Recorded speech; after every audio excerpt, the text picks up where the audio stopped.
Love this gap. You're literally squeezing your way. Ooh, ooh, ooh, ooh, I do mean squeeze. Squeezing your way through the buildings here in Blind Pew, which, as you can see, has still got no cameras. Hello again, YouTube, and welcome back to Just Get a Tesla. And this morning, I am here in Pennan, in northern Aberdeenshire, and we're going to do a range challenge. Now, a lot of people have heard of the North Coast 500, the big 500-mile loop around the furthest extremes of northern Scotland from Inverness.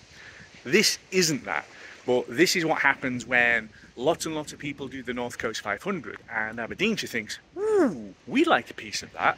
So instead, we've got a 250-mile loop from here at the sea, all the way up into the mountains through the ski centres, and then through Balmoral and Deeside, Aberdeen, and then back again. So this car, on paper, shouldn't have any issues at all doing that distance. But in reality, I know it's going to be a little tighter than that. And before we get going, just a note about the car. This is a 2022 Model Y long range. I have taken the Gemini covers off the 19-inch wheels, as you can see, and we've just got the wheel caps on instead.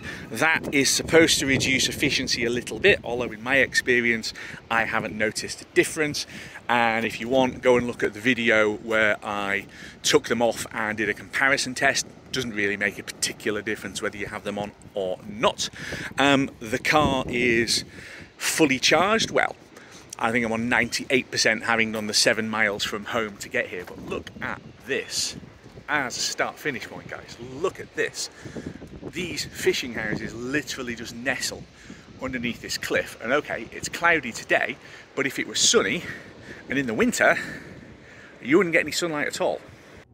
So it's a 250-mile route. I left home this morning on 100%, and as you can see, I've basically burned a kilowatt hour and done a ludicrous 159 watt hours per mile to get down here, but that's because it's basically downhill the majority of the way. So a lot of regenning, which you still can do even on a battery, which is on 98%. So anyone who's got a Tesla and talks about range, 318 miles is the WLTP range. It's not the real range because no car gets the WLTP range.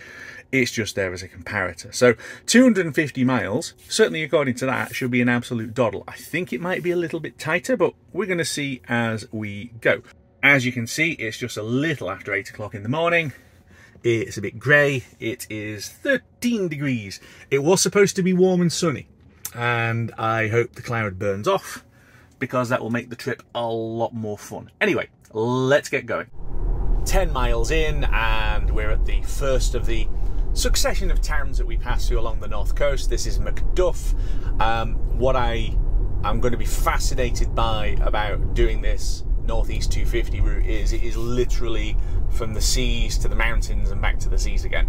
Aberdeenshire has a slogan that says from the mountain to the sea, the very best of Scotland, and I honestly do think that's true. Aberdeenshire has got everything, which is kind of why I live here, but it's interesting driving through what is an absolutely working port town. You know, that is a boat shed where they build and fabricate boats, quite literally. I've seen them hauling the hulls out onto the slipway. So there's going to be a few of these little interesting places as we go, and then we start going inland and climbing up again, and it's going to be quite a contrast.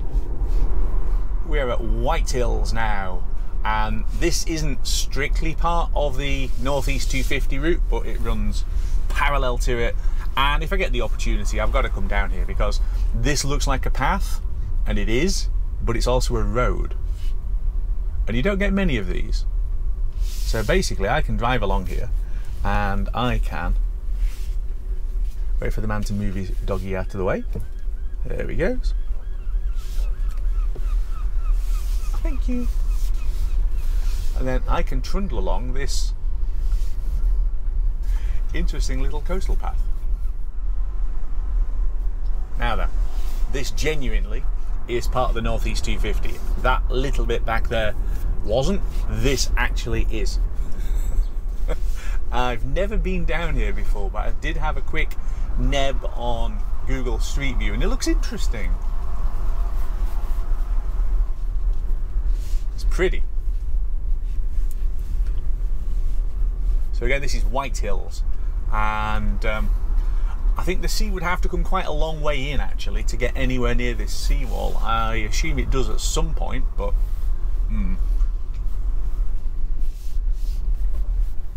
love this gap. You're literally squeezing your way. Ooh, ooh, ooh, ooh, I do mean squeeze. Squeezing your way through the buildings here in Blind Pew, which as you can see, has still got no cameras. Hence being renamed Blind Pew for this trip. Good. I have got ultrasonic sensors though, so I'm not completely blind. Just like Blind Pew the pirate, I do have other sensors. It's probably a good job, really.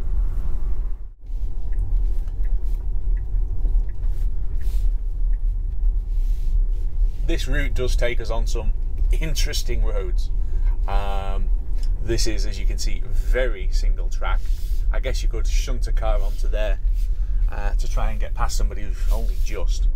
So it's hoping that you don't just have no other cars coming the other way, but also no other cyclists. So this is on National Cycle Network Route 1, which is the main north-south cycle path. Again, this is quite tight, but it's not actually that bad. It's a big wide car, the Tesla Model Y, which is why there's so much space inside it, but it does mean that it's a bit exciting in a few places on some of these roads. And I do like this where you've then got grass growing in the middle of broken tarmac. You know, this isn't exactly the M1, is it?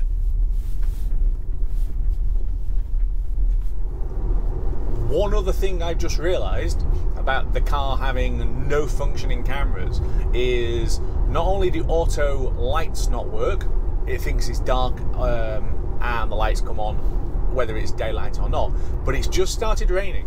And of course, auto wipers don't work either, because auto wipers use, well, the cameras in the pod up here to sense the raindrops and act accordingly. And of course there are no cameras, so I just turned the wipers on to auto and nothing happened at all. Yeah, that's a problem. I mean, I can still switch them on manually, and then I'll have to switch them off again. Yeah, do that. So I can still do that, but it's better if the cameras are actually working. But never mind. We're in Spey Bay. This is the first of two dead-end turnarounds which the Northeast 250 has on it. This is a relatively short one. We've only just joined this road and we're only going up here to the Dolphin Centre shown on the map, where we run out of land, because then we're going to hit the River Spey, and the River Spey is going to be quite important for the next leg as we head inland and we climb essentially up into the mountains. But this is, it's a bit grey. It's 13 degrees still, which, okay. This isn't what I was expecting we were going to get this morning, but never mind. So the reason why the road ends here is that you have to go back inland and across the Spey on a bridge. So this is the mouth of the Spey, and basically that's the end of it. So we'll do a Spinderella here, having got to the end of the run, and we'll go back the other way. But then if we go onto the overall trip screen, Northeast 250 is here at 234. Since I left home, we've actually done 222 watt-hours per mile. So remember, there's an 8-mile difference between me leaving home and starting the trip with the cameras in Pennan earlier.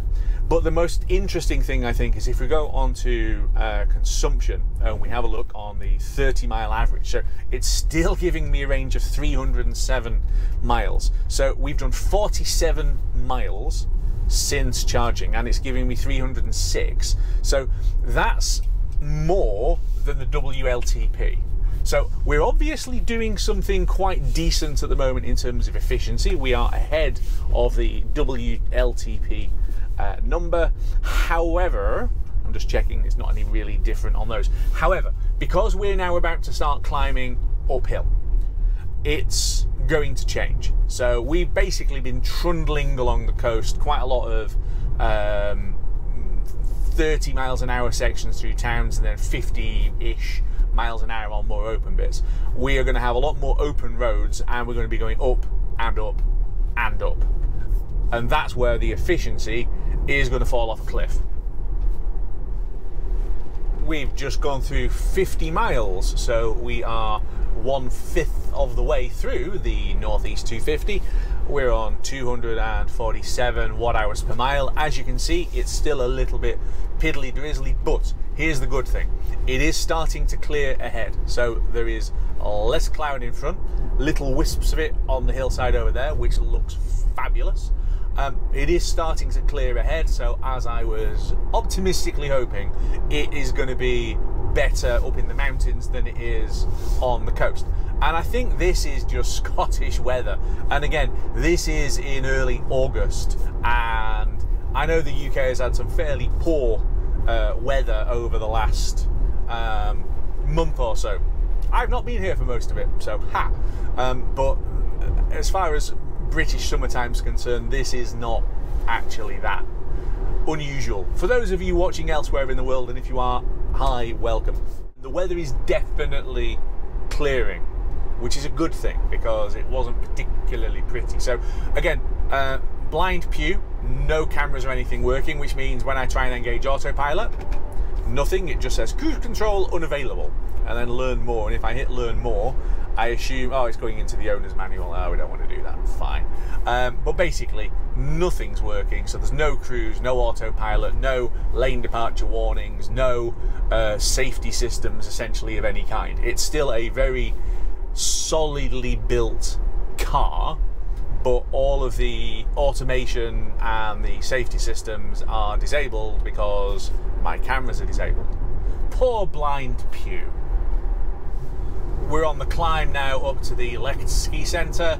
I am increasingly burning power, so I'm now on 271 watt-hours per mile, which is, what, another 30 something on top of where we were at Spey Bay, which is to be expected because this is just climb and climb and climb, and again the weather has been more inclement than it really should have been.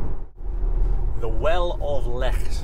No, never been down to it, but I can't see it being that exciting. So to go into that, I literally just pull my foot off the throttle and let regen do the rest. And as the regen pulls me backwards, it tightens me up into the bend. It's one of the joys of having a Tesla. This thing is so chuckable despite its size. And now we climb up and up and up to the ski centre at the top.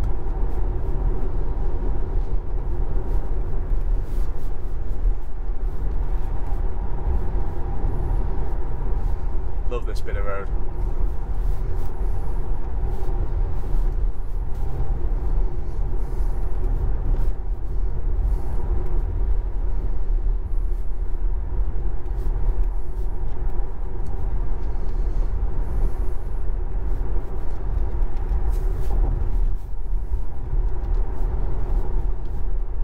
I think I can probably turn those off now. It's definitely brighter ahead. I'm hoping as we drop over the top in a minute that we're going to be greeted with a much nicer vista and certainly clearer weather. Maybe the weather is all on this side of the mountains and not on the other side. Well, we're going to find out. Well, the cafe's open and he's going for the cafe. Good. Yeah, the car park is almost entirely closed. Well, this car park at least. I suppose that's not really a surprise. And then over the top of this bit, that car park is mostly closed. There's a bit of it you can get at, I suppose. But why would you need it? Because we are in the middle of summer and there's no snow. Anyway, through another massive, great big snow gate, and yes, the weather is definitely brighter ahead, which is fab. So let's close up a little bit on the motor caravan up ahead. We will be able to get past him. I'm fairly certain on the descent down the other side. A lot more snow poles. You can imagine how bad the road is. They plough it as far as the ski centre behind us, and then the snow gates come across and close this section. But then over the top, and oh wow, yeah, much nicer on this side. Good. Where's our friend Mr. Caravan going? Is he going anywhere? Well, no, he isn't. But while he's on the brakes, I'm just going to go past him. Speed limit plus VAT.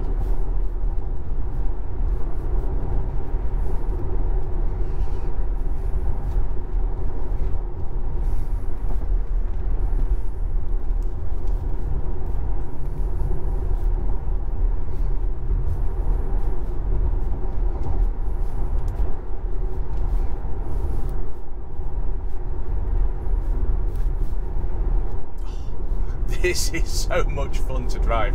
It's mostly straight, but you got the little rises up and down, which just makes it more fun.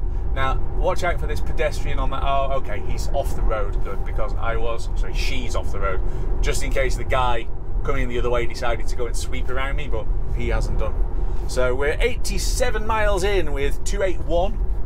Basically at the top, and then another big descent coming up for 20%. This will improve that, so it's already dropped to 280.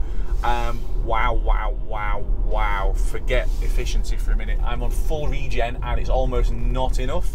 It's now slowing the car down enough, which is good. A little bit of throttle just to reduce the amount of regen as we go around the bend, and then we can put a little bit more on. So this is Don side. We are back in Aberdeenshire, having had an excursion into Moray as we headed to Spey Bay, but we literally have gone from sea level up to the top of the ski centre there, and now we're going back down to cross the Don, and then we're going to get to D side. So you've got the Don and the D are the two big Aberdeenshire rivers, and then we're going to climb up to the next ski centre. Now, if you haven't seen my video where I did this trip in the winter, go and watch that one, but finish watching this one first. But there's a link in the top of the screen for that one, hopefully, providing that my video editing skills have improved enough to be able to put it there. We're in between the Don, which is behind us, and the D, which is in front of us, and it stopped raining. It's beautiful.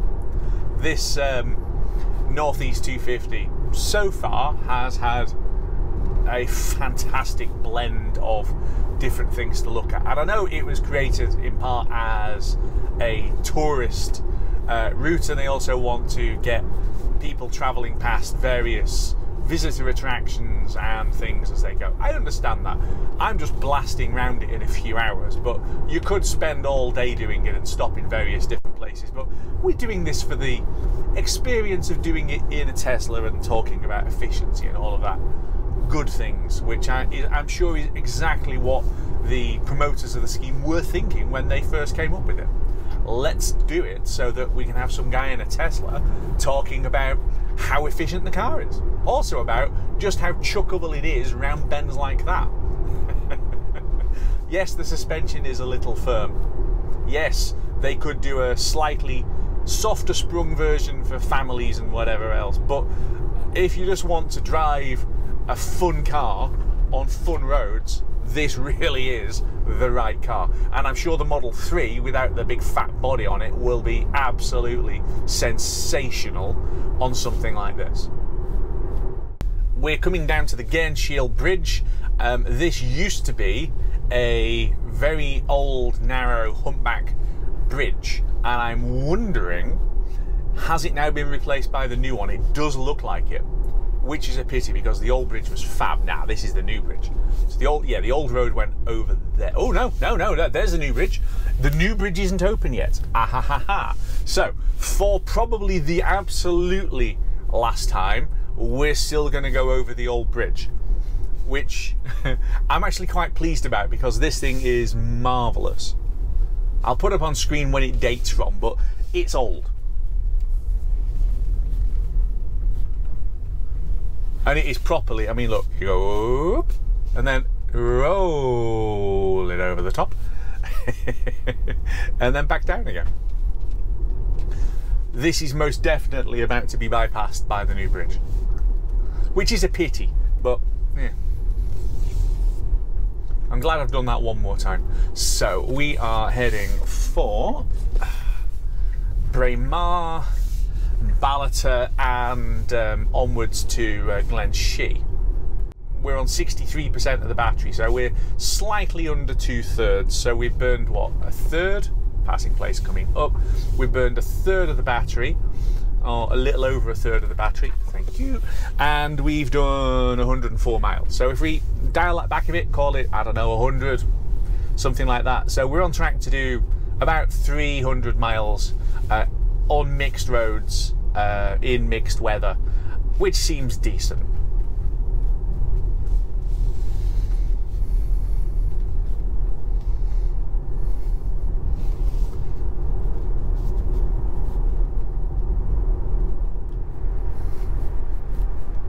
We are going to keep going this time because the Northeast 250 actually goes a little past the ski centre right up to the top, where there is a feature called the Devil's Elbow, where we're going to park and turn around. We'll have a look at that. So we'll come back here, maybe just dive in for a minute on the way back. But I'll put a link to the video where I was here in the snow again, the same video that was here earlier, just to show what it looks like in the winter. It does go just into Perth and Kinross. So I know we go down here to the Devil's Elbow, that is the top, but we go a little bit further down. You can see, you said 12%, this already feels steeper than 12%. And again, hello Tesla. Again, having regenerative braking is fantastic for something like this because I'm moderating the amount of regen with the throttle pedal, and you can see the green going across showing how much regen that we are getting. It's fantastic for holding the car at a not insane speed and getting it so that you basically are benefiting from energy going back into the battery. So we can see part of the old road basically down there. So the road came round and basically bends around here, and this wasn't here. So the road is much further down in the dip, but we're going to go to the parking up here as the end of the Northeast 250. But yes, this was a rather difficult climb, as the photo I'm putting on screen shows, with the Queen in the 1960s driving up here, or being driven up here, I'm not entirely sure which. It's not particularly pretty. It's much easier now with the modern road. So this is the end of the Northeast 250 route, and we are literally just going through here to turn around and then go back the other way. Perthshire, obviously, it carries on to the south. It's a grand old view. Actually, let's stop for a second.